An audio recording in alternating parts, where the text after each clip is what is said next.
Hey guys, this is Mrs. Bader. I know that you are supposed to be filling out your 9-2 notes right now, but I also want you to grab out your homework from last night just so that I can maybe try to clear up some confusion that you have from the past couple of days of Mrs. Joyce missing.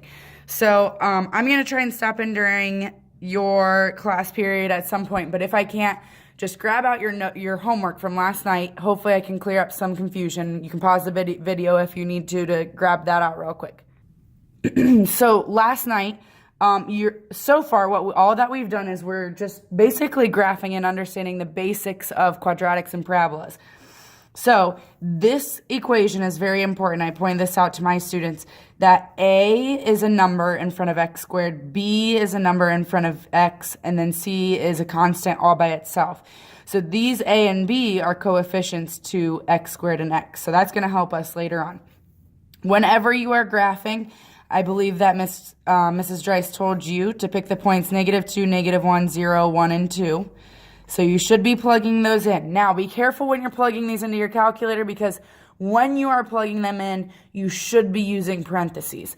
So, for instance, this -2, when you're plugging that into your calculator in this formula over here, you should be plugging in negative parentheses, because this negative out front, -2 parentheses squared plus 4.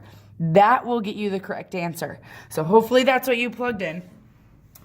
If not, make sure that you're fixing that when you're working on this kind of stuff in the future, because in 9-2 we will be graphing, 9-3 we will be graphing. So make sure that you're fixing that. So when you do that, when you plug in a -2, let me do this real quick,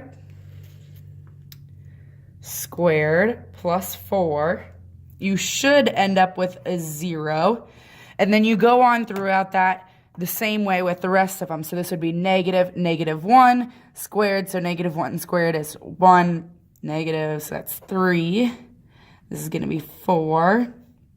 And then I believe that's where our axis of symmetry lies. Yeah, because then it's 3 and then 0. So these are the points you should be plotting on your graph. -2, 0, -1, 3, 0, 4, 1, 3, 2, 0.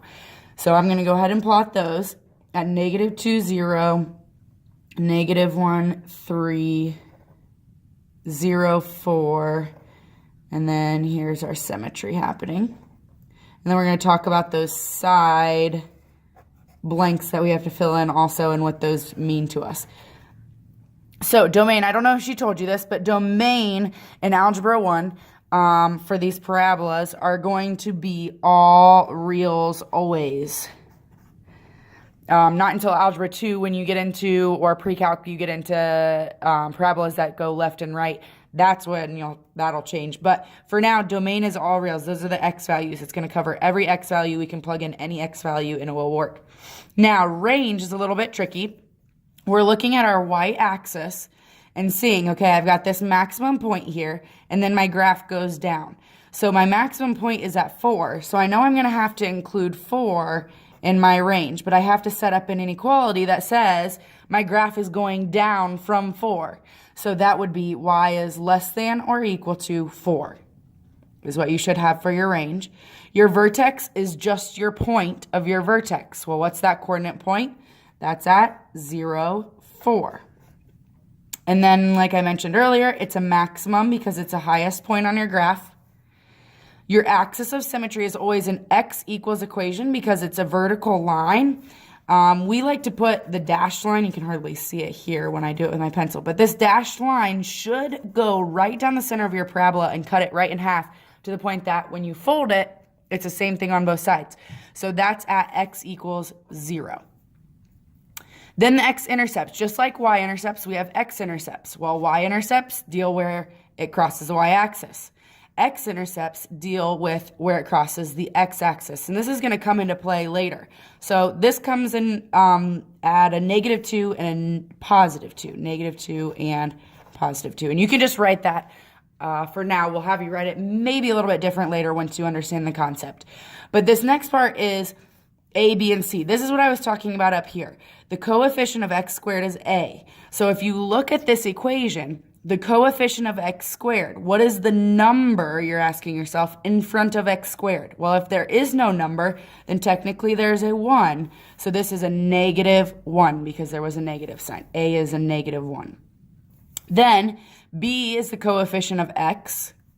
And if you look at your equation, there is no x. So if there is nothing, in algebra, we represent that with a 0. And then c is our constant, our last number, and that's a 4 here. So that's what you should have had for your very first c.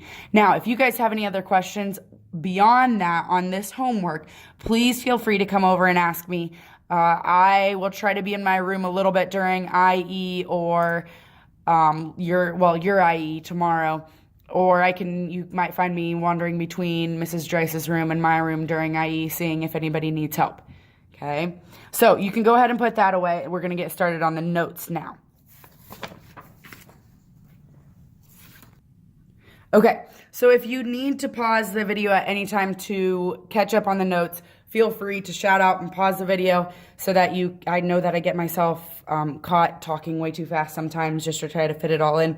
But if you see that you are getting behind, just put your hand up, have the sub pause it, or you run up and pause it or something. Make sure that you're getting these notes filled in. So the very first thing they're talking about, we're just showing you that it's just a quick review. Read the coordinates of each vertex on the graphs below. So we've got these two parabolas, and I'm showing you obviously that they're in the real world. We've got, if you've ever played, oh gosh, what is that? Angry Birds, or if you've ever gone to McDonald's, those are actually parabolas. So they want you to find the vertex and the axis of symmetry of each. Well, the vertex, hopefully you can find of each. In the axis of symmetry, hopefully you can find of each. I know they're a little bit off, but just do your best. So go ahead and pause the video now and you can find that. So hopefully you got, for the vertex, 5.5-ish, 7.5-ish, and that is a maximum. I just kind of added that in there so that you remember that from yesterday. And then the axis of symmetry is at x equals 5.5. And if you haven't noticed this by now, your vertex and axis of symmetry are always on the same line. The axis of symmetry, well, your vertex is found on the axis of symmetry. So notice the x of your vertex here is your axis of symmetry. It's always going to be that way. So then your vertex for the McDonald's sign was about 2.75. I just kind of rounded to where I thought it was close enough to. And then that's also a maximum, and the axis of symmetry is at 2. So symmetry, we've talked about this already. This is a line that you should be able to fold your graph in half across to be able to say, you know, this is where I can fold it in half and it lands on itself. We have the same exact points. So a key concept of graphing the quadratic function is this formula right here. So we've got x equals negative b over 2a. Go ahead and box that, circle that, star that, do something so that you know this is important. So the graph of y equals ax squared plus bx plus c, where a is not 0, has the line this as its axis of symmetry. So we can actually use this formula to find my axis of symmetry.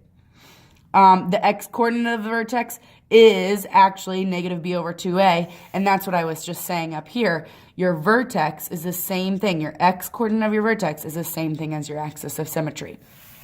So we're going to use that in graphing. That's why we talked about graphing these past couple of days. These examples are asking you identify a and b for each function and then write the value, find the value of negative b over 2a. So a they already found for us. It's the coefficient, the number right in front of x squared was 1. And the number b is actually 3 right in front of x. So there's 3. And when I go ahead and plug that in, it says negative b over 2a, or we like to think of this as opposite of b over 2a. So b was a positive 3. I change it to a negative 3 over 2 times a is 1. So negative 3 over 2 times 1, 2 times 1 is negative 3 over 2. Okay, simple as that. So that's just telling us the axis of symmetry is at negative 1.5. So number 7. The a value, again, is in front of x squared. So there, hopefully you've got a 2. The b value is in front of x. Now, don't be tricked here because the b value in front of x is actually a negative 2. So since it's a negative 2, when I go down here to do the opposite of b, I do a positive 2 over 2 times 2. Well, 2 times 2 is 2 over 4, or hopefully you know that simplifies down to 1/2. And then last but not least, the a here is going to be negative 2. B is going to be 4. And opposite of b is a negative 4 over 2 times a is a negative 2. So negative 4 over this is going to be negative 4, which is 1. Okay, so hopefully you get the hang of that first. Flip that over. Okay, so it's saying when you substitute x equals 0 into the equation, y equals ax squared plus bx plus c, you get y equals c. So the y-intercept of a quadratic function is c. And I don't know if Mrs. Dreiss told you this, but this is just like when we had y equals mx plus b. B was our y-intercept there. Now this is a little bit different because c is our constant, so c is our y-intercept in our quadratic equation. It says you can use the axis of symmetry and the y-intercept to help you graph a quadratic function. So with those two, we can figure out what we're going to graph, how we're going to graph, what numbers we're going to pick. Because on that homework last night, it was nice because most of the graphs showed up with an axis of symmetry at 0. Some of them moved around. They're going to, more often than not, move around on the graph. So you got to get used to finding the axis of symmetry first and then coming up with an x and y chart. So it says, what is the graph of y equals x squared minus 6x plus 4? First, I want to find a, b, and c. A is 1 out here in front of x squared. B is this negative 6, and c is my 4. This is going to help me when I'm plugging it into that equation, x equals negative b over 2a. Okay, so step 1, it says find the axis of symmetry and the coordinates of the vertex. So if I find the axis of symmetry, that's using this formula. So negative b, opposite of b, well, b we said was negative 6, so x equals 6 over 2 times a. A we said was 1, 2 times 1. So x, my axis of symmetry, is 6 over 2, which is 3. Now, we said the axis of symmetry matches the x of your vertex. They want the coordinates of the vertex. So if this is my x value, to find my y value, I need to take this x and plug it back into my equation up here.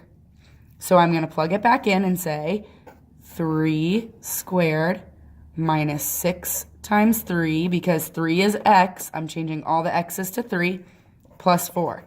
And you can type that in your calculator. You could do it in your head. 3 squared is 9, minus 18, so that's going to get me negative 9 plus 4 is a negative 5. So this is my vertex. There's my coordinates of my vertex. Here's my axis of symmetry. We're going to use that to graph. Now it's asking to find 2 other points on the graph. Well, we can find more than 2 other points. What's nice, though, is I do have this vertex where my graph is going to either go up or down around. This is kind of the central position, okay? So if that's my vertex, when I'm creating my table, I'm not going to pick those usual numbers that I've picked, negative 2, negative 1, 0, 1, and 2. I'm going to pick numbers around my vertex. So I'm going to put 3 smack dab in the middle, and I'm going to pick numbers less than 3, 2, and 1, and I'm going to pick numbers bigger than 3, 4, and 5. Because these will give me symmetry. So go ahead and plug in 1, 2, 4, and 5 into your equation up here. Pause the video, do that real quick, and see what you get out, and then you can go ahead and start plotting the points. So hopefully when you plugged in 1, you got out negative 1, 2, negative 4, 3, negative 5, we already did that, 4, negative 4, 5, negative 1. See the symmetry here around my vertex. The numbers start to repeat. So when I went ahead and plotted that on my graph, I even drew in a dashed line for my axis of symmetry. And if you want to, you can get in the hang of that. That makes it a little bit easier to graph sometimes.